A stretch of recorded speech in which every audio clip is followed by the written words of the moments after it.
देखिए अब next topic करते हैं हम रिजल्टेंट फोर्स। रिजल्टेंट फोर्स का मतलब क्या होता है, जैसे कि इसमें एग्जांपल से समझो। जैसे मान लो ये एक बॉक्स है, ठीक है, और इस पर हमने क्या किया, एक से ज़्यादा फोर्सेस लगा दी। जैसे मान लो एक फोर्स हमने इधर लगा दी, ठीक है, मान लो ये हमने लगा दी 30 न्यूटन की, ठीक है। अब ये 30 न्यूटन क्या है, ये फोर्स की स्ट्रेंथ है। स्ट्रेंथ को हम जो है एक्सप्रेस करते हैं उसके मैग्नीट्यूड से। जैसे ये 30 है, न्यूटन इसका क्या है, यूनिट है, ठीक है। न्यूटन क्या है इसका यूनिट। जैसे मास को हम कैसे बोलते हैं, 1 kg, तो 1 क्या हो गया उसका मैग्नीट्यूड, और kg क्या हो गया हमारा यूनिट, ठीक है। SI यूनिट बोलते हैं इसको। तो और एक फोर्स जो है हमने लगा दी इस तरफ, इसमें मान लीजिए 40 न्यूटन की, ठीक है। तो स्ट्रेंथ से पता चल रहा है, इसके मैग्नीट्यूड से पता चल रहा है हमें कि ये वाली फोर्स ज़्यादा है, 40 वाली, ठीक है। अब इस पर जो नेट फोर्स लगी यहाँ, तो नेट फोर्स क्या लगी, अब मान लीजिए हमने कहा 2 का एग्जाम्पल किया, ऐसे 3 भी लगा सकते हैं, 4 भी लगा सकते हैं, कोई दिक्कत वाली बात नहीं है, ठीक है। तो जिस पे नेट फोर्स लगी वो लगी 40 + 30 70 न्यूटन की। इस पर जो अब नेट फोर्स लगी वो कितनी लगी, 70 न्यूटन की लग रही है, हमें ये पता है, ठीक है। तो ये है रिजल्टेंट फोर्स। अब इसमें भी कई केस चलेंगे इसमें। देखो सबसे पहले हम पढ़ लेते हैं रिजल्टेंट फोर्स क्या है। Resultant force is a single force, ठीक है। अब ये सिंगल फोर्स बन गई ना 70 न्यूटन की, 2 थी ये सिंगल में इसको रिप्रेजेंट कर दिया 70 न्यूटन, इस तरीके से 70 न्यूटन की ये फोर्स लग रही है, तो ये रिजल्टेंट हो गई फोर्स, ठीक है। That is applied to the body and would have the same effect as all separate forces acting on it. अब देखो जैसे सेपरेट हमने फोर्स लगाई 30 और 40, उसकी वजह से जितना आगे ये गया, ठीक है। अब ये कंबाइन करो इसको 70 न्यूटन की, एक सिंगल फोर्स से भी हम इसको रिप्रेजेंट कर सकते हैं, ठीक है। तो रिजल्टेंट फोर्स क्या होती है, एक सिंगल फोर्स जो कि अप्लाई करनी है हमने बॉडी पर, और उसका सेम इफेक्ट होगा जो कि हमने अलग अलग फोर्सेस के हिसाब से उसको दिया। जैसे 30 और 40 दी हमने, ठीक है।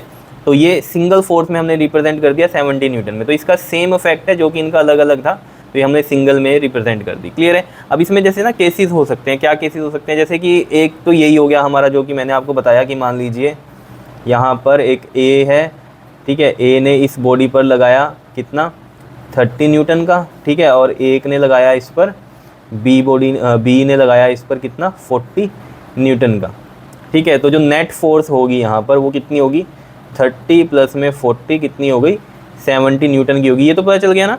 ये जो नंबर होते हैं इसे बोलते हैं हम मैग्नीट्यूड, और जो ये है ये क्या है, यूनिट है, न्यूटन। ये मैंने यहाँ पर लिखा हुआ है, यहाँ पर पढ़ लेना। यूनिट ऑफ फोर्स क्या होती है, SI unit of force is Newton, और इसको डिनोट करते हैं हम किससे, कैपिटल N से, ठीक है। क्लियर है इतनी बात, ये चीज़ समझ में आई। अब जैसे हमने कहा यहाँ पर तो क्या थी, 2 फोर्सेस लगी सेम डायरेक्शन में, ठीक है, और सेम डायरेक्शन में लगी हैं।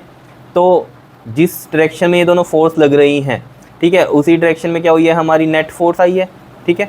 नेट फोर्स आई है, नेट फोर्स कितनी आई है, वो 70 न्यूटन की आई है, ठीक है। और जो ऑब्जेक्ट है वो मूव भी किस डायरेक्शन में करेगा, जिस डायरेक्शन में ये फोर्सेस लग रही थी, ठीक है। तो यही लिख रखा है, when 2 forces act on an object in the same direction the resultant force is calculated by adding the force. तो ऐड कर देते हैं, and it moves the object in the direction of the applied force, ठीक है। और ये जो net force है हमारी, ये क्या करेगी, उसी डायरेक्शन में ऑब्जेक्ट को मूव कराएगी जिनमें वो फोर्स अप्लाई हुई है। जैसे कि ए ने भी इसी डायरेक्शन में लगाई, बी ने भी इस डायरेक्शन में लगाई, तो इसी डायरेक्शन में ये ऑब्जेक्ट मूव करेगा, ठीक है। अब इसमें केस और क्या बन सकता है कि अगर ये जो फोर्सेस थी, ठीक है, ये फोर्सेस क्या हो जाएं, अपोजिट डायरेक्शन में लग जाएं। अपोजिट में कैसे लगें, जैसे मान लो 30 न्यूटन की तो ये लगा दी ए ने, ठीक है, और इधर से इस डायरेक्शन में लगा दी बी ने 40 न्यूटन की, डायरेक्शन चेंज कर दी। तो अब जो नेट फोर्स होगी ना वो क्या होगी, लार्जर में से स्मॉल वाली माइनस करेंगे हम, तो 40 - 30 कितनी आ गई, 10 न्यूटन की। और जो ऑब्जेक्ट मूव करेगा, ठीक है, वो मूव करेगा कहाँ, जहाँ पर लार्जर फोर्स जिस डायरेक्शन में मूव करवा रही है उसी डायरेक्शन में क्या होगा, हमारा ये ऑब्जेक्ट मूव करेगा। अब देखो इन दोनों में से लार्जर फोर्स कौन सी है, ये, तो इस डायरेक्शन में ही ऑब्जेक्ट क्या करेगा, मूव करेगा। क्लियर है। और नेट फोर्स जो है हमारी वो भी इसी डायरेक्शन में लग रही है 10 न्यूटन की, ठीक है, इस डायरेक्शन में, क्योंकि बी ने इतनी लगाई और ए ने इधर से इतनी लगाई, तो ऑब्वियस सी बात है ये ज़्यादा लगा रहा है तो मूव करेगा। लेकिन कितनी नेट फोर्स से ये इधर मूव करेगा, 10 न्यूटन की, क्योंकि 30 ने तो इधर लगा रहा है, 40 इधर लगा रहा है, 30 इसके साथ बैलेंस हो गई होगी, बची इसकी 10, तो वो 10 से इधर भेजेगा इसको, सीधी सी बात है, ठीक है। अब इसी केस में जैसे हम कहें क्या कि अगर ये फोर्सेस इक्वल हो, जैसे मान लो ये ए ने लगाई कितनी, 30 न्यूटन की, और इधर से बी ने भी लगाई कितनी, 30 न्यूटन की, 2 इक्वल फोर्सेस हैं, तो जो नेट फोर्स होगी यहाँ पर वो क्या हो जाएगी, 0 होगी, बिकॉज इसमें तो किसी में से भी कोई चीज़ माइनस करेंगे हम, क्योंकि अपोजिट डायरेक्शन में है तो फोर्सेस माइनस होंगी। तो नेट फोर्स क्या आ जाएगी यहाँ पर, 0 ही आएगी। ठीक है, क्लियर है। अब किसी में से कुछ भी माइनस करो, चाहे इसमें से ये माइनस करो, ये इसमें से ये माइनस करो, 0 ही आएगा। जैसे इसमें तो हमने कहा था बड़े में से छोटा माइनस करो तो होगा। ठीक है, क्लियर है इतनी बात। और इस केस में ऑब्जेक्ट मूव नहीं करता। तो देखो जरा, अब इसमें 3 केस मैंने आपको बताया, ये वाला केस तो समझ में आ ही गया होगा। 2 फोर्सेस सेम डायरेक्शन में है तो वो एडअप हो जाएंगी नेट फोर्स के लिए, नेट फोर्स उनकी उसी डायरेक्शन में लग जाएगी और एडअप हो जाएगी। ठीक है, और ऑब्जेक्ट मूव करेगा किस डायरेक्शन में, जिसमें अप्लाई हो रही है फोर्सेज। ठीक है, क्लियर है इतनी बात। अब मान लो ये दोनों फोर्सेज यहाँ पर इस ऐसे होती, अगर हम कहें जैसे समझने के लिए कि ये फोर्स भी इधर लग रही है, ये भी इधर लग रही है 30 न्यूटन की और ये भी 40 न्यूटन की, तो अब ऑब्जेक्ट इधर मूव करता ना, नेट फोर्स इसमें भी कितनी लग रही है हमारी, 70 न्यूटन की ऐड करेंगे, लेकिन ऑब्जेक्ट अब इधर मूव होगा। क्यों? क्योंकि ये फोर्सेज क्या हो रही हैं, इधर अप्लाई हैं, तो ऑब्जेक्ट भी इधर ही होगा। जैसे यहाँ फोर्सेज इधर अप्लाई है, डायरेक्शन देखो इसका, ये मतलब मत समझना ये एरो यहाँ क्यों लगा दिया, डायरेक्शन ये है ना, तो इस डायरेक्शन में मूव करेगा। यहाँ पर ये डायरेक्शन है तो इस डायरेक्शन में ऑब्जेक्ट मूव करेगा। ठीक है, अब जैसे यहाँ पर केस 2 में हमने क्या कहा कि दोनों क्या हो जाएं, इक्वल हो जाएं फोर्सेज, अगर अपोजिट हैं तो। या केस 3 समझाया मैंने पहले आपको। ठीक है, मैंने इसमें क्या कहा आपको कि 2 अनइक्वल फोर्सेज हो जाएं, 2 अनइक्वल फोर्सेज हैं, देख लो। तो यहाँ पर क्या होगा, सब्ट्रैक्शन होगी, 40 - 30 10 न्यूटन होगी, यही लिखा हुआ है। When 2 unequal forces act in opposite direction on an object, the resultant force is found to be difference between the 2 forces. तो डिफरेंस क्या है इनका, हमारा 10 न्यूटन का है। और it moves the body in the direction of the larger force. Obvious बात है, लार्जर फोर्स इस डायरेक्शन में, देख लो इसी डायरेक्शन में मैंने मूवमेंट बनाई है इसकी। क्लियर है इतनी बात? ठीक है, और इन फोर्सेस को हम बोलते हैं अनबैलेंस्ड फोर्सेस, क्योंकि अनबैलेंस्ड है, समझ रहे हो। ये अपोजिट डायरेक्शन में जो फोर्सेस होंगी और अनइक्वल हैं तो इनको क्या बोलते हैं हम, अनबैलेंस्ड फोर्सेस।